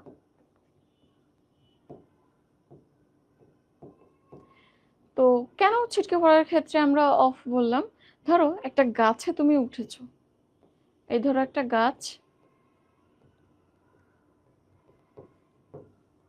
এই ধরো একটা গাছ আমি আঁকাইলাম, তো এই গাছে তুমি উঠছো, গাছ থেকে টুপুস করে পড়ে গেছো, এই একটা সিচুয়েশন হইতে পারে, গাছ থেকে পড়ে গেছো। আর একটা হচ্ছে বাইক থেকে পড়ে গেছো, জোরে বাইক চালাইতেছিলা, ধাম করে একটা জিনিসের লাগাই দিলা, ছিটকে পড়ে গেলে, দুইটা কন্ডিশন। গাছ থেকে পড়ে যাওয়া, বিল্ডিং থেকে পড়ে যাওয়া বা স্থির কিছু থেকে পড়ে যাওয়া, যেখানে তুমি ছিটকে পড়তেছো না, জাস্ট ফল করতেছো, সেই ক্ষেত্রে আমরা ফ্রম বসাই। যেমন ফল ফ্রম ট্রি, গাছ থেকে পড়ে যাওয়া, বা fall from building, fall from height, এক্ষেত্রে আমরা ফ্রম ব্যবহার করবো। আর গতিশীল কোনো কিছু যেমন বাইক, সাইকেল, কার, এগুলো থেকে ছিটকে পড়ে যাওয়ার ক্ষেত্রে অফ ব্যবহার করবো। দেখো he fell dash his bike বা ড্যাশ দ্য ল্যাডার, ল্যাডারটা যদি দেখা ঠিক হয় নাই, ফেল অফ দ্য বাইক বা অফ হিজ বাইক, ছিটকে পড়ে গেছে বাইক থেকে, বুঝছো? Fall from height, fall from tree, fall from building, এগুলো খুব কমনলি ব্যবহার করা হয়। ফল ফ্রম হাইট, এটা তো কি বলবো, বাংলাদেশে যত মৃত্যু হয় তার মধ্যে বিশাল একটা পার্সেন্টেজ ফল ফ্রম হাইটের কারণে হয়। বিশেষ করে যারা রাজমিস্ত্রির কাজ করে এরা তো প্রায় পড়ে যায়, তোমরা হয়তো খবর রাখো না, হসপিটালে থাকলে এগুলা খোঁজ পাওয়া যায়। আচ্ছা, ওকে, এখানে এগুলোর অর্থ জানো, অপোজিট মানে বিপরীত দিকে, নিয়ার মানে কাছাকাছি নিকটে, এরপরে বিয়ন্ড মানে কোনো কিছুর সীমানার বাইরে বোঝায়। বিয়ন্ড মানে কি? কোনো কিছুর সীমানার বাইরে, বিয়ন্ড। এবং বিয়ন্ডটা সাধারণত এই ফরম্যাটে ব্যবহৃত হয়, বিয়ন্ড রিচ বা বিয়ন্ড সামওয়ানস রিচ। ধরো বিয়ন্ড মাই রিচ মানে আমার নাগালের বাইরে, আমার ধরা ছোঁয়ার বাইরে, ঠিক আছে? তাহলে কি বললাম, অপোজিট মানে বিপরীতে, নিয়ার মানে কাছে, বিয়ন্ড মানে সীমানার বাইরে বা ক্ষমতার বাইরে, সক্ষমতার বাইরে। This is beyond my reach, this is beyond imagination, চিন্তারও আগে, চিন্তাও করা যাবে না, এটা আমার ধরা ছোঁয়ার বাইরে, হাত বাড়াই দিলাম কি ধরবো, দেখাই তো যায় না। তাহলে এই সমস্ত ক্ষেত্রে আমরা বিয়ন্ড ব্যবহার করি। ওকে, এবং সাহিত্যিকদের ক্ষেত্রে এই শব্দটার প্রচলন বেশি দেখা যায়। ওকে, খুব যে বেশি ব্যবহার আছে তা না। এক্সেপ্ট মানে জানো, এক্সেপ্ট মানে উইদাউট বা ছাড়া, যেমন all went except Sadia, they all came except Sadia, তাহলে এক্সেপ্ট মানে উইদাউট বা অ্যাপার্ট ফ্রম, যেটা বলবা সেটা, অ্যাপার্ট ফ্রম, নট ইনক্লুডিং, তাইলে এক্সেপ্ট মানে ছাড়া, এটাও জানো তোমরা। ওকে, এরপর আসো বিটুইন এন্ড অ্যামাং, এই দুইটা তোমরা জানো, একটা নতুন জিনিস শিখবো আজকে। বিটুইন মানে আমরা দুইয়ের মধ্যে কোনো কিছু তুলনা হোক, ডিস্ট্রিবিউশন হোক বা রিলেশন হোক, এগুলো বুঝাইতে বিটুইন ব্যবহার করি। আর কালেকটিভ নাউন যেখানে অনেক জিনিস একসাথে থাকে বা দুইয়ের অধিক, তিনজন, চারজন, পাঁচজন বুঝাই, সেক্ষেত্রে আমরা অ্যামং ব্যবহার করি। এই দুটো সবাই জানো, দুই হইলে বিটুইন, দুইয়ের বেশি হইলে বা যদি কালেকটিভ অনেকগুলো একসাথে আছে এরকম বুঝাই, সেক্ষেত্রে আমরা অ্যামং ব্যবহার করি। একটা ব্যতিক্রম আছে, তুমি ধরো দুইয়ের বেশি কোনো জিনিসকে ইন্ডিকেট করছো, যেমন চারজন ভাই, চারজন ভাইয়ের মধ্যে তুমি কিছু ফল ভাগ করে দিতেছো, এই ক্ষেত্রেও বিটুইন বসতে পারে। কিভাবে? যদি তুমি যেসব বস্তু বা ব্যক্তির মধ্যে কোনো রিলেশন বা এরকম ডিস্ট্রিবিউশন বুঝাচ্ছ, সেই ক্ষেত্রে তাদের সবার কমন নাউন বা কমন ফর্মটা, সরি প্রপার নাউন বা প্রপার ফর্মটা উল্লেখ থাকে, সেই ক্ষেত্রে আমরা কি বসাইতে পারি, তখন আর এমন বসবে না। চারজন বুঝাও, পাঁচজন বসাও, সেক্ষেত্রে আমরা বিটুইন ব্যবহার করব। যেমন please distribute this fruits between Arif, Rahim, Karim, Sattar, চার ভাই, চারজনের নাম উল্লেখ করছি, এই জন্য বিটুইন হবে। ঠিক আছে, তো একটু মাথায় রাখো দুইয়ের ক্ষেত্রে বিটুইন দুইয়ের বেশি হইলে যদি নাম উল্লেখ না থাকে তাহলে আমরা এমন ব্যবহার করব। আর দুনিয়াতে যতই বুঝাক না কেন, সে 4 হোক 5 হোক 7 হোক, যদি তাদের প্রপার যে নামটা, প্রপার নাউন যদি উল্লেখ থাকে, সেই ক্ষেত্রে আমরা অবশ্যই বিটুইন ব্যবহার করবো। এক্সাম্পল দেখো, পরীক্ষায় আসা একটা এক্সাম্পল, এটা তো তোমরা দেখছোই, distribute the mangoes between 2 brothers, 2টা ভাই বলে বিটুইন, অ্যামং 4 ব্রাদার্স, 4 ভাই বলে অ্যামং। আর এখানে নিচে দেখো, he was standing among a crowd of children, এখানে তো কয়জন চিলড্রেন উল্লেখ নাই, ক্রাউড অফ চিলড্রেন মানে অনেক বাচ্চার ভিড়, অনেক বাচ্চা একসাথে আছে, তাহলে মোর দ্যান 2, এই জন্য এমন হয়েছে। আর এখানে দেখো, there is a great difference between London, Dhaka and Delhi. Between কেন বসছে 3টে শহর হওয়া সত্ত্বেও? কারণ এখানে সবার নিজস্ব নাম উল্লেখ আছে। এখানে চিলড্রেনের আলাদা আলাদা নাম উল্লেখ আছে, ওখানে 4 ভাই ছিল, 4 ভাইয়ের নাম উল্লেখ ছিল না, এখানে সবার নাম আলাদা করে উল্লেখ আছে প্রপার নাউনে। সো প্রপার নাউন যেহেতু আছে, সবার নাম আছে, এই জন্য আমরা এখানে বিটুইন দিলাম। ঠিক আছে, ওকে, আই গেস এটা ক্লিয়ার। এরপর আসো, আচ্ছা এরপর আমরা যাচ্ছি, এখন তোমরা একটু বলো তো, এখানে যারা আছো, আমাদের পেইড ব্যাচের কারা আছো আর ফ্রি ব্যাচের কারা আছো? বাবা, ইউটিউবে 54 জন ক্লাস করতেছে, এটা হিউজ একটা সংখ্যা। আচ্ছা, ইউটিউবে দেওয়ার চেষ্টা করব, যারা হচ্ছে পেইড ব্যাচের আছো তারা তো ওয়েবসাইটে পাবেই। এটা আসলে আমাদের একটা ফ্রি ক্লাস, বুঝছো? আমাদের যে জিকে নতুন ব্যাচটা লঞ্চ হয়েছে, তার ইংলিশ ফার্স্ট ক্লাসটা আজকে ছিল, যে কারণে ফ্রি নেওয়া হচ্ছে। নেক্সট দিন থেকে কিন্তু এই ক্লাসগুলো আর ফ্রি হবে না, আমাদের পেইড গ্রুপে হবে। হ্যাঁ, তো আজকের ক্লাসটা যেহেতু ফ্রি করে দিয়েছি, সো আমরা ইউটিউবে ওটা আপলোড দিয়ে দিব, প্রবলেম নাই। বাট নেক্সট দিন থেকে যারা হচ্ছে ফ্রি স্টুডেন্ট আছো, তারা কিন্তু ক্লাস করতে পারবে না। এখানে ফ্রি ক্লাস কারা করছো? আচ্ছা, পেইড বলতেছো, পেইড ব্যাচ, হ্যাঁ এখানে মেজরিটি পোর্শনই পেইড ব্যাচের। আচ্ছা, ইউটিউবে পেইড ব্যাচের অনেকে ক্লাস করতেছে। একটা কথা মাথায় রাখিও যারা আছো, পেইড ব্যাচে যারা ক্লাস করছো, এখন তোমরা দেখবা যে তোমাদের শুরুর ক্লাসের দিকে কত ছিল স্টুডেন্ট? 300-400 স্টুডেন্ট ক্লাস করতো, এখনো প্রায় 200 স্টুডেন্ট ক্লাস করছে। একটু সময় যাবে, মাসখানেক পর দেখবা 50 জন, 40 জন, 30 জন নামতেই আছে। সেকেন্ড টাইমার হও বা ফার্স্ট টাইমার হও, এখন ম্যাক্সিমাম ক্লাস করতেছো সেকেন্ড টাইমার তোমরা। তো সেকেন্ড টাইমার হও বা ফার্স্ট টাইমার হও, যুদ্ধে শেষ পর্যন্ত সবাই টিকে থাকতে পারে না। যুদ্ধে জিতবে কি করে বলো? তো শেষ পর্যন্ত যারা পড়াটা ধরে রাখতে পারবে, ঠিকমতো ক্লাসের পড়া কমপ্লিট করে পরীক্ষাগুলো দিবে, তারাই কিন্তু জয়ী হবে। ক্লাস করতেছে না, কবে কোর্স কিনছিলাম তাও মনে নাই, কোথায় ক্লাস হয়, কই পরীক্ষা হয়, খোঁজই রাখি না। ওরা কি তোমার সাথে ময়দানে যুদ্ধ করতেছে আসলে? না, তাহলে তারা জিতবে কিভাবে? সো প্রতিযোগিতার আগেই তারা ঝরে যায়। তো তুমি ডিটারমাইন্ড হও, ক্লাস তোমার দরকার হলে তুমি করবা, নাইলে করবা না। কিন্তু অবশ্যই অবশ্যই অবশ্যই রিকোয়েস্ট করে বলতেছি, তোমাকে পরীক্ষা দিতেই হবে। পরীক্ষা না দিলে কখনো ভালো করতে পারবে না, কোনোভাবেই রুটিনে থাকতে পারবে না। ঠিক আছে? আচ্ছা, আজান দিচ্ছে, আমরা একটু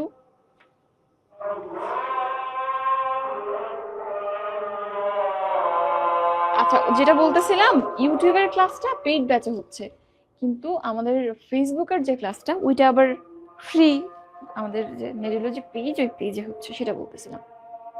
বুঝছো তাহলে? তো এই যুদ্ধে শেষ পর্যন্ত টিকে থাকতে হবে।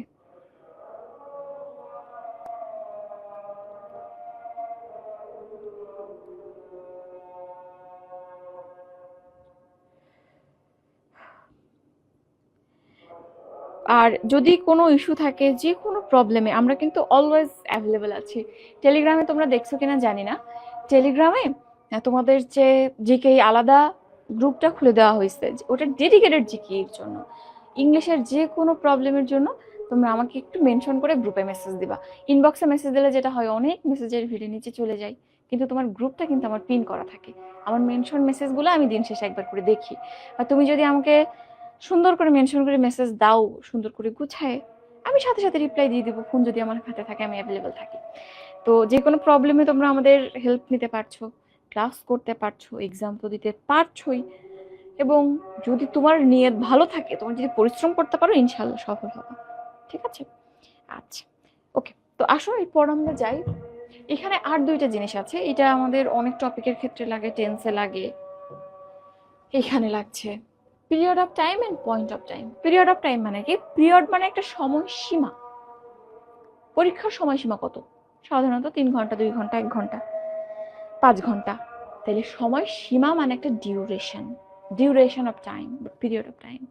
1 ঘন্টা, 2 ঘন্টা, 3 ঘন্টা, যেটাই বলো না কেন, যেখানে তুমি সময়ের একটা ব্যবধান বুঝতে পারতেছো, সেই ক্ষেত্রে আমরা পিরিয়ড অফ টাইম কি ব্যবহার করব? পিরিয়ড অফ টাইমের আগে ফর ব্যবহার করব। ঠিক আছে, এক্সাম্পল দিচ্ছি। আর আরেকটা হচ্ছে point of time. Point of time মানে নির্দিষ্ট একটা মুহূর্ত, যেমন সকাল 10টা, রাত 10টা, রাত 8টা, সকাল, দুপুর, সোমবার, মঙ্গলবার। একটা পয়েন্ট, একটা সার্টেন মোমেন্টকে বোঝাচ্ছে, এটা একটা লম্বা সময় ব্যবধান বোঝাচ্ছে না। তো সেই ক্ষেত্রে আমরা যখন পয়েন্ট বুঝাবো তখন সিন্স ব্যবহার করব। তাহলে পিরিয়ডের ক্ষেত্রে ফর, ফর আওয়ার, মনে রাখবা ফর আওয়ার। তাহলে যখন ঘন্টা, মিনিট এরকম উল্লেখ থাকবে ফর। আর যদি ওরকম না হয়, শুরুর সময় থাকে স্টার্টিং এস দিয়ে, সিন্সও এস দিয়ে, স্টার্টিং সিন্স। তো এটার ক্ষেত্রে বিশাল একটা পার্থক্য আছে তোমাদের প্রেজেন্ট পারফেক্ট কন্টিনিউয়াস টেন্সের ক্ষেত্রে। এরকম for plus period of time বা since plus point of time ব্যবহৃত হয়। ঠিক আছে, দুইটার অর্থ একই, বাট যদি কোনো প্রেজেন্ট পারফেক্ট কন্টিনিউয়াস টেন্স কখন শুরু হয়েছে জাস্ট এতটুকু ইন্ডিকেট করে, যেমন সকাল থেকে বৃষ্টি হচ্ছে, ইট has been raining since morning, শুরুর টাইমটা বোঝায়, that is point of time বা মোমেন্টকে ইন্ডিকেট করে, সেখানে আমরা সিন্স প্লাস টাইমটা লিখি, it has been raining since morning. আর যদি বলি 2 ঘন্টা ধরে বৃষ্টি হচ্ছে, period, it has been raining for 2 hours. ঠিক আছে, so for hour, since, starting, এতটুকু মনে রাখবা। ওকে, এই যে দেখো, I have read for hours, তাহলে আমি এখানে বলতেছি যে I have read for hours, এখানে কি আবার মনে করবো I have read for hours মানে আমি 1 ঘন্টা পড়ছি বা 2 ঘন্টা পড়ছি? না, আরেকটা প্যাটার্ন আছে, সেটা হচ্ছে ফর প্লাস কোনো টাইম। টাইমটা হইতে পারে আওয়ার্স, হইতে পারে মিনিটস, হইতে পারে ইয়ার্স। তো এরকম ফর প্লাস সামথিং মানে, ফর প্লাস ইয়ার্স মানে বছরের পর বছর, ফর প্লাস আওয়ার মানে ঘন্টার পর ঘন্টা। যখন ফর প্লাস ডিরেক্ট সময়ের যে সংখ্যাটা 2 ঘন্টা নাকি 3 ঘন্টা উল্লেখ না থেকে আওয়ার্স ডিরেক্ট বা ইয়ার্স কত বছর উল্লেখ নাই, সেক্ষেত্রে আমরা মিনিংটা চেঞ্জ করে ফেলি, মিনিং আলাদা হয়ে যায়। ফর ইয়ার্স মানে বছরের পর বছর। I have been trying for years, আমি বছরের পর বছর চেষ্টা করছি। আই হ্যাভ বিন ট্রাইং ধরো ফর আওয়ার্স, ঘন্টার পর ঘন্টা চেষ্টা করছি। তো সংখ্যা উল্লেখ না থাকলে এরকম মিনিং দিবে। ঠিক আছে, এটা আমরা দেখে ফেলছি। ওকে, এরপর এটা একটু দেখতে পারো, এগেনস্ট। এগেনস্ট মানে কি? এগেনস্ট মানে কোনো কিছুর বিরুদ্ধে। তুমি যখন কারো বিপক্ষে কোনো কাজ করো, তোমার শত্রুর এগেনস্টে তোমার অবস্থান বোঝাও, সেক্ষেত্রে আমরা বিরুদ্ধে এগেনস্ট শব্দটা ব্যবহার করি। I have decided to take legal actions against him. সে তোমার শত্রু বা সে তোমার সাথে খারাপ কিছু করছে, কিছু অনিষ্ট করেছে, তো তার বিরুদ্ধে তুমি একটা পদক্ষেপ নিতে চাও, তো এই ক্ষেত্রে আমরা এগেনস্ট ব্যবহার করব। ঠিক আছে, লিগাল অ্যাকশন এগেনস্ট হিম, তার বিরুদ্ধে। এগেনস্ট আরো 2টা জায়গায় ব্যবহৃত হয়, পরীক্ষাতে আসে, যে প্লিজ তুমি দেয়ালে হেলান দিও না, বা বোর্ডে হেলান দিও না, বা জানলায় হেলান দিও না। ডোন্ট লিন, লিন মানে হেলান দেয়া, against the door, against the window, against the wall. তাইলে এটা একটু দেখো, এক্সাম্পলটা লিখি। Don't lean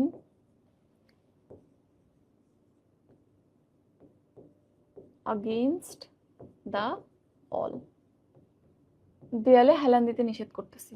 তাইলে এখানে against কেন হইলো? তুমি দেয়ালে হেলান দিয়ে দাঁড়াচ্ছ, তুমি দেয়ালের উপর একটা বল প্রয়োগ করছো, দেয়ালে নিউটনের 3rd ল অনুযায়ী তোমার উপর একটা বল প্রয়োগ করছে। এই ক্ষেত্রে ও তোমাকে ঠেলছে, তুমি তোমাকে ঠেলছো, শত্রুর মতো। শত্রু তোমাকে হিংসা করে, তুমি তোমার শত্রুকে হিংসা করো, বিপক্ষে কাজ করতেছে। বল তুমি প্রয়োগ করতেছো দেয়ালে, দেয়ালও তোমার বিপক্ষে আরেকটা বল দিচ্ছে, তো এখানেও এগেনস্টে কাজ করছো, এই জন্য এগেনস্ট। ঠিক আছে, এটা একটু দেখো, এটা কিন্তু পরীক্ষার প্রশ্ন, ভুল করো। Don't lean against the door, against the window, বা এগেনস্ট দ্য ওয়াল, যেটাই বলো না কেন।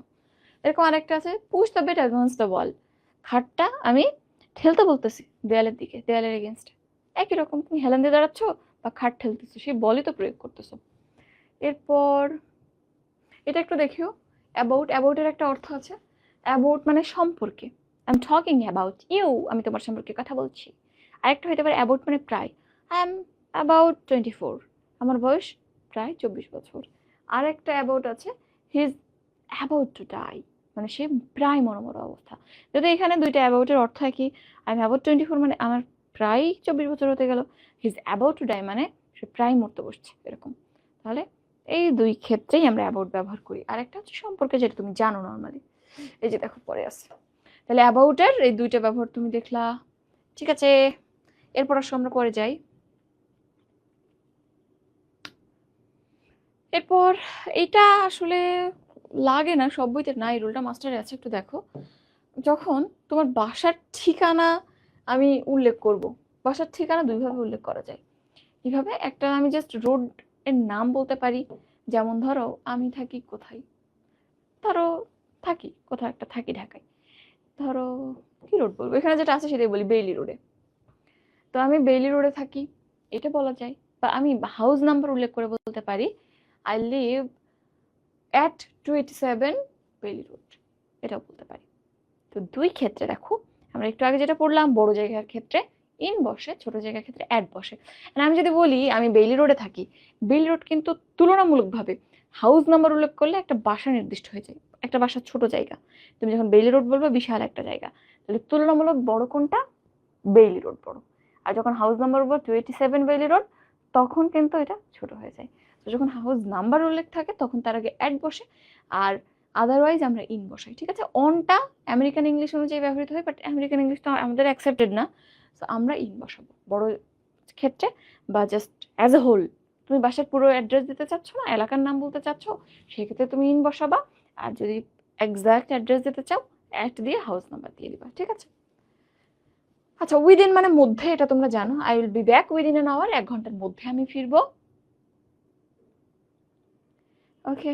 আরেকটা জিনিস, এটা নিয়ে তোমাদের প্রচুর কনফিউশন, প্রচুর বইতে প্রচুর ঝামেলা। বিসিএস এর একটা প্রশ্ন, এইটা অক্সফোর্ড ডিকশনারির রেফারেন্সে আমাদের মাস্টার জাহাঙ্গীর স্যার এটা দিছে।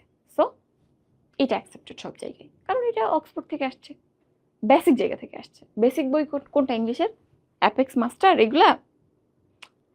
আমাদের আসলে ইংলিশের বেসিক কোনো বই নেই, আমরা ওই যে অক্সফোর্ড বা ওদের যে বইগুলো আছে ওগুলা থেকে কপি করি। তো এটা ওই রেফারেন্সেই নিয়ে আসা। তো দেখো, আমরা ফোনে কথা বলার ক্ষেত্রে দুইটা প্যাটার্ন হতে পারে। আমরা বলতে পারি যে আমি ফোনের মাধ্যমে যোগাযোগ করি অনেকের সাথে, একটা প্যাটার্ন। অর্থাৎ আমি ফোনকে যোগাযোগের মাধ্যম হিসেবে ব্যবহার করি, এটা বোঝাচ্ছ, বাট ডিরেক্টলি তুমি ফোনে কারোর সাথে কথা বলতেছো, এটা বোঝা যাচ্ছে না। আরেকটা হতে পারে, অ্যাট দিস মোমেন্ট তুমি কারোর সাথে কথা বলছো। দুইটা, একটা ফোনকে যোগাযোগের মাধ্যম হিসেবে ব্যবহার করি সেটা বোঝাচ্ছ, বা ফোনে কথা বলি এটা বোঝাচ্ছ, বাট ডিরেক্টলি এখন বলছো না। আরেকটা, এখন কথা বলতেছি। মনে রাখো, এখন যেটা চলতেছে, গোয়িং অন, রানিং অন, সেই ক্ষেত্রে আমরা প্রিপোজিশন অন ব্যবহার করব। রানিং অন, চলতেছে, অন। তাহলে জাস্ট এতটুকু মনে রাখো, he has been on the phone to Rina বা রিটা ফর অ্যান আওয়ার। তাইলে সে অ্যাকচুয়ালি কাজটা করতেছিল, কথা বলতেছিল, কথা বলতেছিল।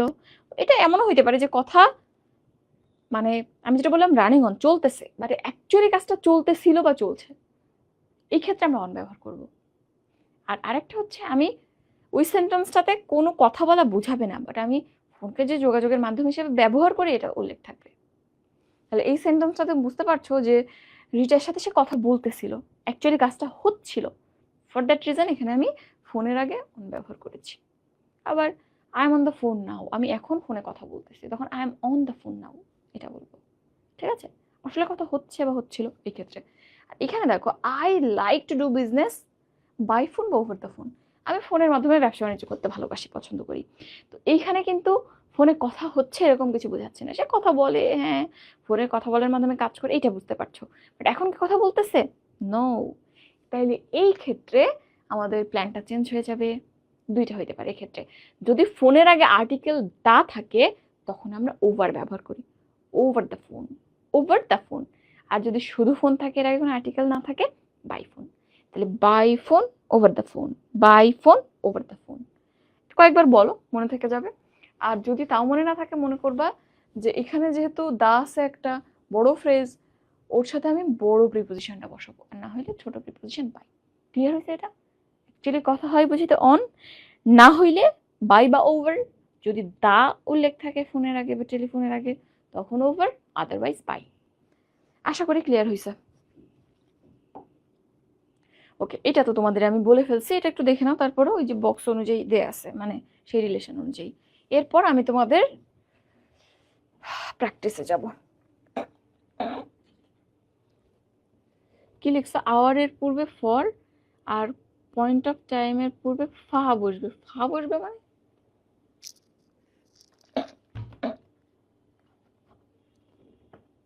থ্রটল কি বলতেছে? ফা বসবে কেন?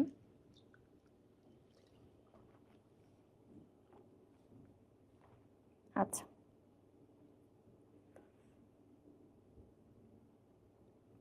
হ্যাঁ, এলাকা ছোট জায়গা, ঠিক আছে, ওইটা ওই রিলেশনে না রে।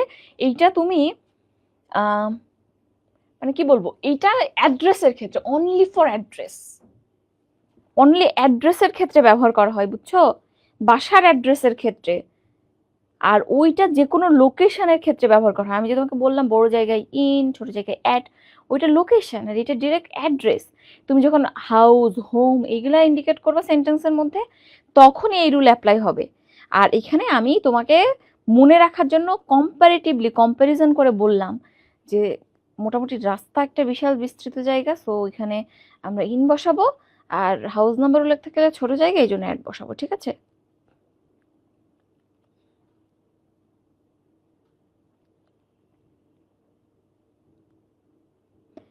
আচ্ছা, বলতেছো যে আপ কখন বসবে?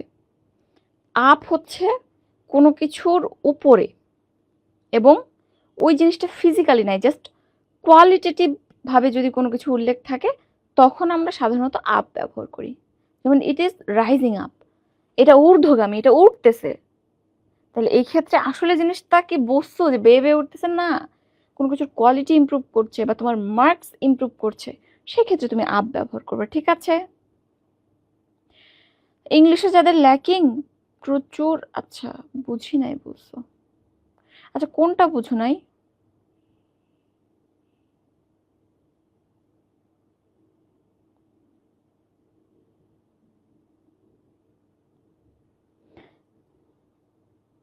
আচ্ছা, ইংলিশের ক্ষেত্রে শোনো, যাদের বেশি প্রবলেম, আমি আজকে যতটুকু পড়াইলাম সব সময় চেষ্টা করবা যে টিচার যেই হোক, যে টিচারই হোক, ওই দিন যেটা পড়াচ্ছে ওই দিনের মধ্যে ওই জিনিসটা একবার দেখে ফেলা। আমি যেটা পড়াচ্ছি লেকচার স্লাইডটা দেখবা, ক্লাস শেষ হয় না কিন্তু, চলে যাও না, লেকচার স্লাইডটা একটু দেখবা। আপ ইন দ্য এয়ার বলা হয়, আপ ইন দ্য এয়ার মানে এটা একটা কম্পারেটিভ পজিশন বোঝাচ্ছে, যেটা পুরোপুরি যে সবসময় up in the air physical অবস্থান বোঝায় তা না।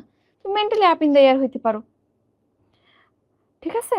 আর আপনি ওরকম কোনো প্রশ্ন আসে নাই বলে আমি এখানে আসলে নিয়ে আসি নাই, ওই জিনিসটা বইতে ওখানে নাই।